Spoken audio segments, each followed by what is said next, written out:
فالذین آمنوا و عملوا الصالحات، کسانی که ایمان آورده و عمل صالح به مقتضای ایمان قرآنی انجام داده، لهم مغفرتون، برایشان بخشش است. سابق که کمی کوتاهی قصور داره، عالی متوجه شده، بیدار شده، تذکیر یافته، نصیحت پیغمبر در گوشش کار کرده.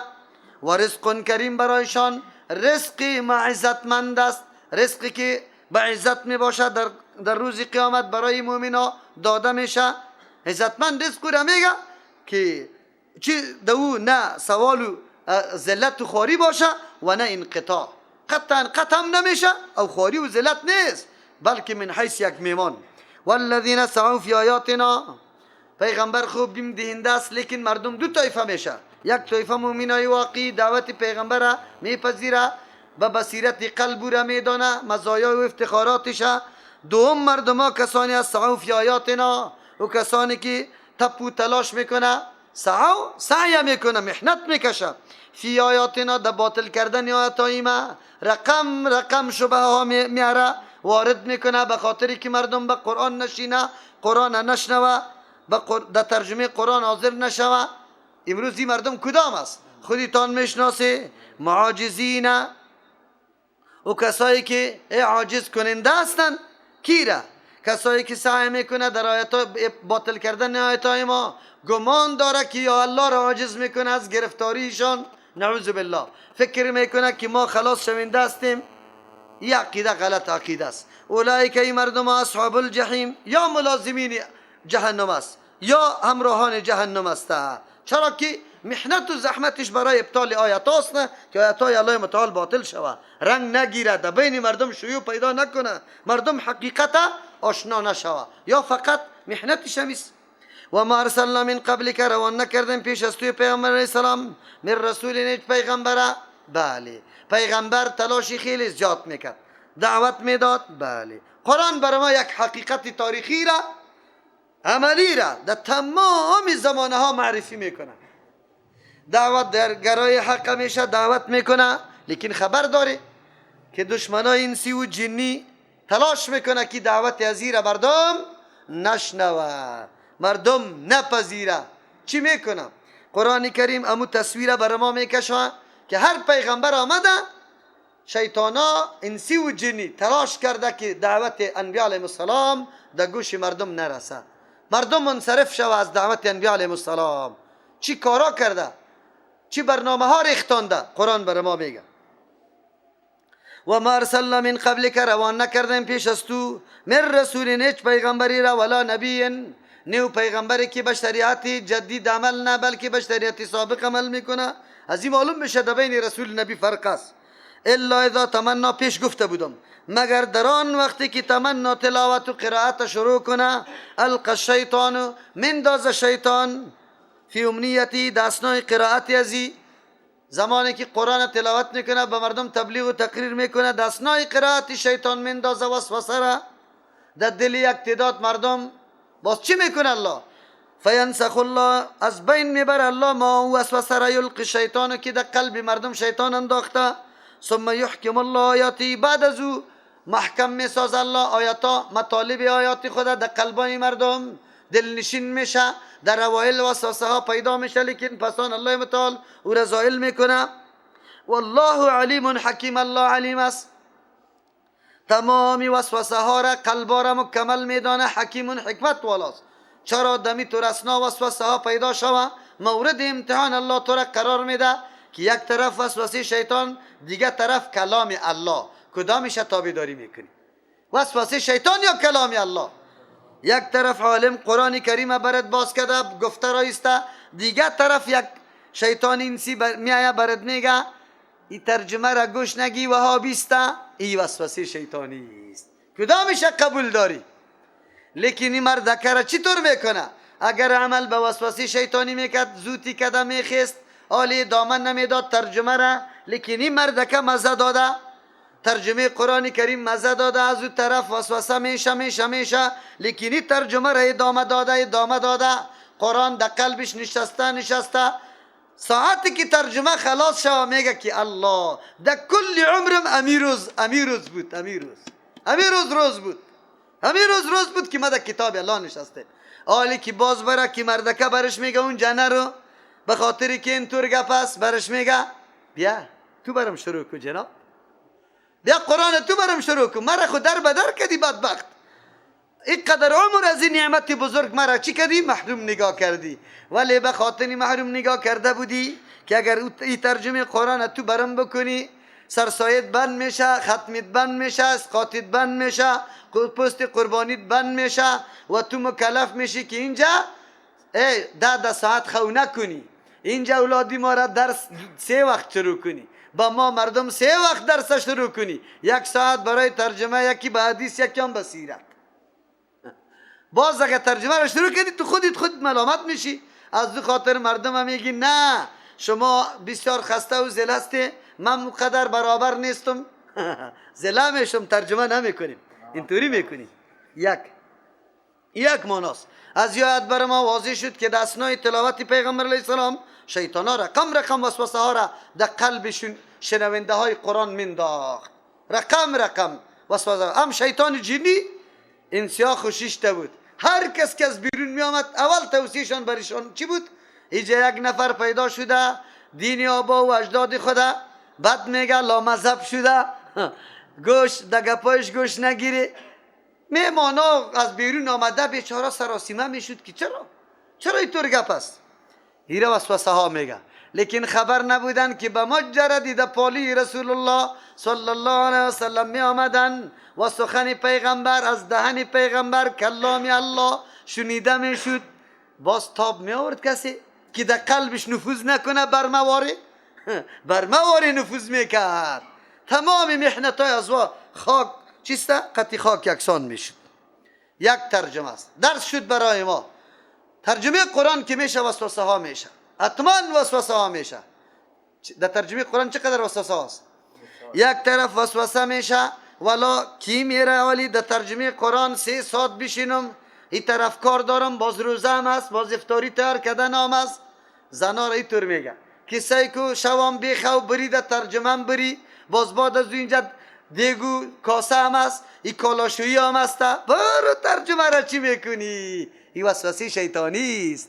شیطانی در ترجمه که آمدی کلی کارهای تام میشه، الله برات رشد میده، الله برات چی میکنه؟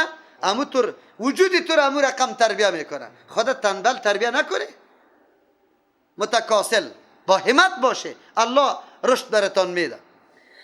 دوم نفر چی میگه؟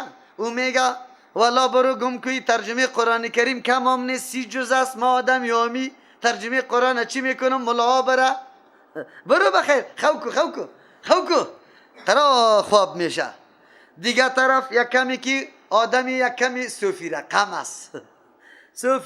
است، یک دفعه میگه که والا این صبح است واده نماز خواندیم، باید یک عبادت بکنم، خو نرم خوب نیست. یک دفعه نفری دیگه برش میگه بیاکی در ترجمه بریم، کمکی پای خدا پیش میمانه، نفری دیگه در پالیش میه نرو که گمراهت میکنه، لامذهب میشی. وسوسه ها مختلف است. ترجمه قرآن که شروع میشه وسوسه ها میشه. دیگه از اون طرف میایه ملا صاحب میایه چطور میکنه؟ ملا صاحب خیرت است، چرا این اف کشیدی؟ بسیار دلم درک خیرت است ملا صاحب. والا چرا اینطور میکنی؟ تو سایکو زناره بی زناره زنه. الله میگه که زن در خانه باشه، حالی زنا رفته این در شاری نو در ترجمه قرآنی کریم. مردکه را اینی قدر پندانده باز اف کشیده رو ایسته. او ملا صاحب خیرت است. سابق یک دشمن داشتیم یهود و نصارا، حالی دشمنی دیگه پیدا شده. کی ملا صاحب کی؟ وابیا برآمده. وابیا چی میگه؟ خبر داری؟ دخترای فلانی وابی شد، اون روان است موتر رفتن در شاری نو. اون مردکه میاد جانی پدری دخترا. والا ملا صاحب امروز بسیار غم و غصه کرد. چرا؟ دخترای تو کدام جای میرن؟ کجا میره؟ گمان میکنم ترجمه قرآن است. ملا صاحب گفت که بسیار خطرناک است، از مذهب میکشش. این صورتای است که قرآن ای را بر ما بیان میکنه. دوم ترجمه و ما ارسلنا من قبل که روان نکردن پیش از توی پیغمبر علیه السلام من رسول، و پیغمبری که با شریعت جدید آمده، ولا نبی او پیغمبری که با شریعت سابق عمل میکنه، هیچ کدام از یار روان نکردیم الا مگر روان کردیم اذا تمنا القى الشیطان، زمانی که آرزو کنه هدایت مردمه، دعوت مردمه، پیغمبر در صدد ازی شود که تو باش اینجا مجمع هسته، اینجا ما یک تقریر کنم که مردم رایاب شود. القى الشیطان فی امنیته، مندازه شیطان فی امنیته، دینمی آرزوی کامیابی و دعوتش چی را مندازه؟ وسوسه ها را دستنای اینمی آرزویش، وسوسه ها را مندازه. دکی این وسوسه را در پیغمبر نمندازه، این وسوسه را در چی مندازه؟ در مخاطبینش. وقتی که تقریر شروع میکنه مخاطبین شیطان وسوسه میکنه، بخیزی ضرور کار داری، اونجا دکانی دیلا مانده، اونجا سیکو موتر آرن داره، اونجا فلان کار داری، نشیده تقریر ازی چی میکنی؟ قدر وقت ضایع میکنی. نه این معنا هم داره. یا وسوسه میکنه شیطان چی رقم؟ پیغمبر علیه الصلاة والسلام هم وسوسه پیش میکنه، با پیغمبران وسوسه، لیکن وسوسه شون نمیچله سری انبیاء علیهم السلام، به خاطر که عبادی چی است؟ مخلصین. وسوسه چطور میکنه؟ اگر اینجا گپ شروع کنی، تقریر شروع کنی، شاید مردم گوش نگیرد، تو را بزنه، جنجال جور شوه، بیا گم کنه میکنم تقریر. نه، انبیاء علیهم السلام مصمم بود، خلاص که تصمیم میگرفت این وسوسه های شیطانی سرشان کار نمیکرد. فینسخ الله، پس از بین میبر الله ما آن چیزی را یلقی شیطان که انداخت شیطان، ثم یحکم الله آیاتی، بعد از او محکم میکنه الله آیاتا، مطالب و مضامین آیات خود در قلبای مشنونده. والله علیم حکیم، الله علیم است، میدانه که کدام سینه و کدام قلب قابلیتی تحکیم داره، قابلیتی ریشه دار ساختنی مضمون داره، او حکیم است. هیچ کاری الله بدون مصلحت و حکمت نیست. در این آیاتا در بعضی تفاسیر گپای غلط نوشته شده و او را نسبتش به احادیث هم کرده، در حالی که محدثین و مفسرین محققین مکمل رد میکنه. یک واقعه را نقل میکنه، پیغمبر علیه السلام میگه سوره نجم تلاوت میکرد، سوره نجم تلاوت میکرد، در این آیاتا رسید افرأیتم اللات والعزی و منات الثالثه الاخرى.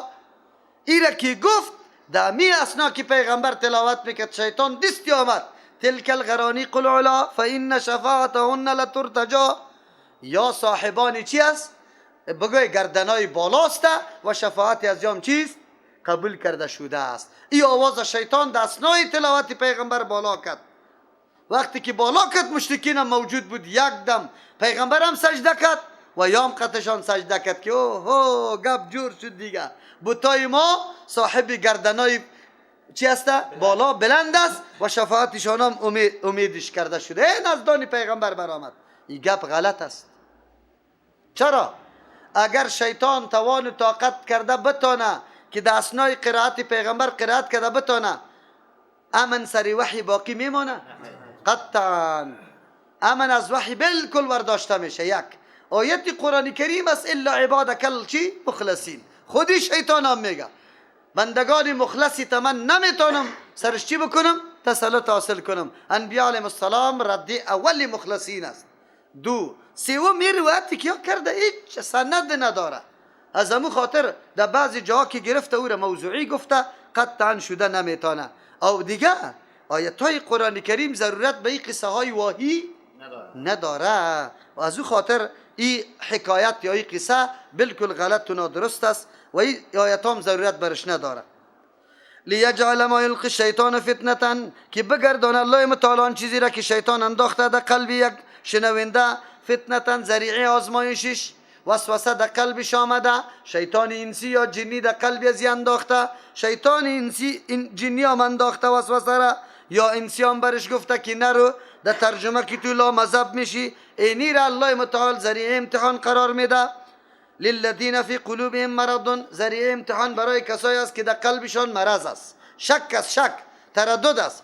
کسی که یقین و باور به قرآن داره هیچگاه شک و تردد برش پیش نمیشه، چرا سخن قرآن سخن کیست؟ الله متعالی احتمال نداره. کسایی که در قلبایشان مرض از شک است. والقاسیت قلوبهم، کسایی که قلبای سخت داره که از سر نمیشنوه کلامی الله متعالی، این ذریعه امتحان کیست؟ این مردم هم است. و ان الظالمین لفی شقاق بعید، یقینا ظالما یکی کلام الله را میشنوه بعد از او وسوسه شیطان را سری کلام الله غالب میسازه. از حد تجاوز است یا نه؟ از حد تجاوز است. سندی که قرآن بیان میکنه را نمیپذیری، وسوسه خیالی را میپذیری. یقینا ظالم لفی شقاق بعید، بسیار در شقاقی است، یعنی در تفرقه و جدایی است، بعیدن که دور از حق است، یا شق شده جدا شده از حق و خیلی دور رفته. ولیعلم الذین، دیگه که مواضع بساز الله، جدا بساز الله او کسانی را اوتوا العلم که علم برشان داده شده، انه الحق که نمی وسوسه بالکل ثابت است، میای از طرف شیطان یک مانا، یا اینمی کتاب الله، امی تقریری که پیغمبر کرده این واقعیت داره، حق است از جانب الله متعال من ربک فیؤمنوا به، ایمان میارن بالایش، فتخبت له قلوبهم، نرمی میکنه عاجز میشه برایشان دلهایشان، و شنیدن قرآن قلبش دیگه نرم میشه. آلی حرصی ازیره داره که زیاد زیاد گفته شوه. و این الله، یقینا الله متعال لهادی الذین، هدایت کننده است و کسانی را آمنو که ایمان آورده. به کدام طرف هدایت کننده است؟ الی صراط مستقیم، برای بالکل درست و راست. ولا یزال الذین کفروا، همیشستن کفار فی مریت، در شک، منه از قرآن کریم. گاهی میگه که یاران کلامی بر حق الله هست یا نیست، حتی تأتیهم الساعة، تا که بیا برشان قیامت بغتة ناگهان، یا قیامت کبرا یا قیامت صغرا که مرگ است. او یاتیهم، یا بیا برشان عذاب یوم عقیم، عذاب روزی که بخیر است. عقیم زن نازاره میگه که اولاد نمیاره، اینجا مراد از پیشش او تو روزی که خیر ده او نیسته، او روز دیگه نه موقع قبول شدن توبه است نه موقع قبول شدن ایمان، از او خاطر روزی است که خیر برد نمیاره. الملک یومئذ لله، پادشاهی و تصرف در این روز مکمل برای الله است به طریق کامل. از این پیش خود در دنیا یک چیزی ملکیت الله مجازاً به مردم هم داده بود، اختیارات مردم داشت، یکی موتری خود چالان میکرد، یکی در دکان میرفت، یکی تا میکرد، یکی بالا میکرد، یکی یک رقم، یکی دیگر رقم، بعضی اختیارات الله داده بود. روز فرا میرسه که لب شور دادن هم ده اختیار نیست، پلک زدن چشم هم ده اختیار نیست، هیچ چیزم. آل دیگه ملکیت و تصرف واقعی الله متعال سری کلگی نمایان میشه. یحکم بینهم، فیصله میکنه الله در بین مردم، داد و ستود مردم نیست، تنها الله فیصله میکنه. چی رقم فیصله میکنه؟ قرآن تصویرش بر ما پیش میکنه. آلی خود بی که در کدام ردیف قرار داری، در کدام گروه هستی. فالذین آمنوا، کسانی که ایمان آورده، ایمان قرآنی، و عمل الصالحات، به مقتضای ایمان عمل صالح انجام داده به طریق مسلسل، مسلمان مسلمی نه، مسلسل عمل صالح انجام داده. در کجاست فیصله الله؟ در مورد از جا فی جنات النعیم، در باغایی که پر از نعمت است، نعمتای دائمی داره الله، ما و شما را از اون جمله بگردان. والذین کفروا، کسانی که انکار کردن از نظام الله، از دعوت انبیاء علیهم السلام که در دنیا آمده بود، و کذبوا بیااتنا، نسبتای دروغ کرده بودن با احکام ما، با دلایل توحید ما، با آیات کتابای ما، فاولئک، این مردم ها، لهم عذاب مهین، برایشان عذابی رسوا کننده است، الله یارا رسوا میکنه. والذین هاجروا فی سبیل الله، آل ترغیب است. بله عمل صالح، ایمان آورده عمل صالح کرده. عمل صالح کی را میگه؟ الله آلی صورت عمل صالح را برای ما پیش میکنه که یکی از جمله اعمال صالح هجرت است. والذین هاجروا، کسانی که هجرت کردن، فی سبیل الله، در راه الله متعال، یعنی در زیر فرمان برداری و اطاعت الله هجرت کرده، این را فی سبیل الله میگه. ترک خانه کاشانه، اسباب عیش و عشرت دنیا را، ساز و سامان دنیا را، خودگی و اقارب کلش، فقط به خاطر رضای الله. ثم قتلوا، بعد از کشته شدن دمی هجرت، او ماتوا، یا به مرگ خود وفات کردن. لیرزقنهم، خامخا روزی میده یار الله متعال، رزقا حسنا، رزق بسیار پسندیده زیبا. رزق حسن رزق جنت است که نه قطع نه محنت است دیش و نه قطع میشه. و این الله لهو خیر الرازقین، یقینا الله متعال بهتر روزی دهنده است که کسی را نصیب کنه. لیدخلنهم، خامخا داخل میکنه تو مؤمنا را، مهاجرین مدخلا یرضونه، در جای داخل شدنی که خب پسند کنه او را امی مردم یردان او که خوششان بیاید. و ان الله یقینا الله متعال علیم خوب میدانه که قابلیت و اهلیت همی ترجای داره. حلیم بسیار بردبار است، زود انتقام از بندگان خود نمیگیره، موقع میده برای بندگان خود که کمی به هوش بیا رجوع به سوی الله بکنه.